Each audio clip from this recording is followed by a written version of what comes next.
Welcome back to Wealth Wednesdays. My name is Janine Rogan and I'm the CEO of the Wealth Building Academy. And today we're going to be talking about Canada's newly announced one-time housing benefit. The Government of Canada announced a one-time top-up to the housing benefit for low-income individuals last week. This benefit will provide up to $500 directly deposited into your bank account if you meet the certain criteria that have been outlined by the federal government. To qualify for this benefit, there are a number of items and criteria that you must meet. The first is that you have to be 15 years of age or older as of 2022. The second is that you must be a resident of Canada for tax purposes and you must have lived in Canada and paid rent in Canada during the 2022 calendar year. The third criterion that you must meet is that your 2021 tax return must be filed. So if you haven't done that yet, use a free software like Simple Tax to go ahead and do that. The fourth item that you must meet is the threshold for your income. So if you're a family, you must have earned less than $35,000 in 2021, which you would know by filing your tax return.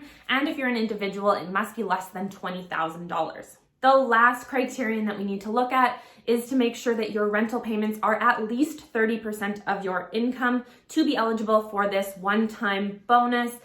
Now, it is apparently quite easy to apply for. All you need to do is log into My CRA, and if your tax return is up to date, you should be able to do it with a click of the button. However, I have seen certain tweets and comments that the CRA website is down or having troubles these past few days, so you may want to make sure that you have some time on your hands as well as some patience. Now, I do think that giving individuals money is a really good thing from a perspective of the Government of Canada, especially with the cost of everything increasing.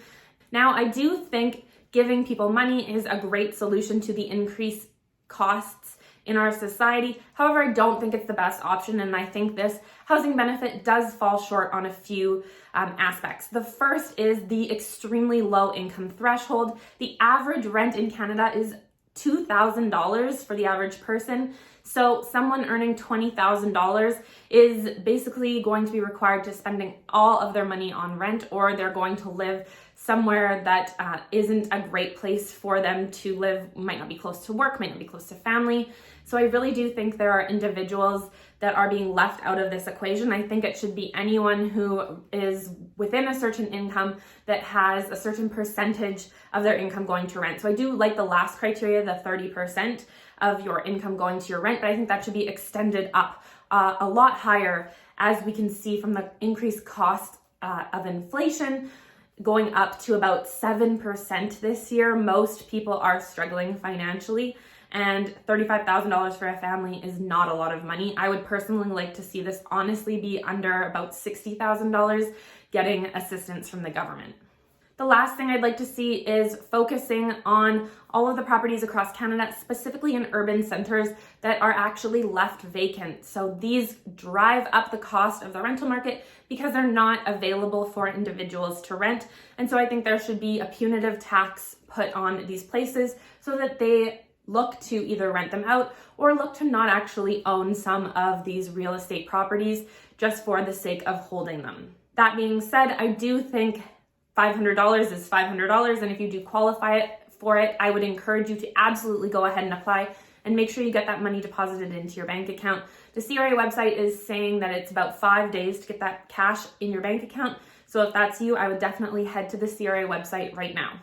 If you have any questions about this top up of $500, you can drop them in the comments section below, and make sure you like and subscribe to my channel, and I will see you next week.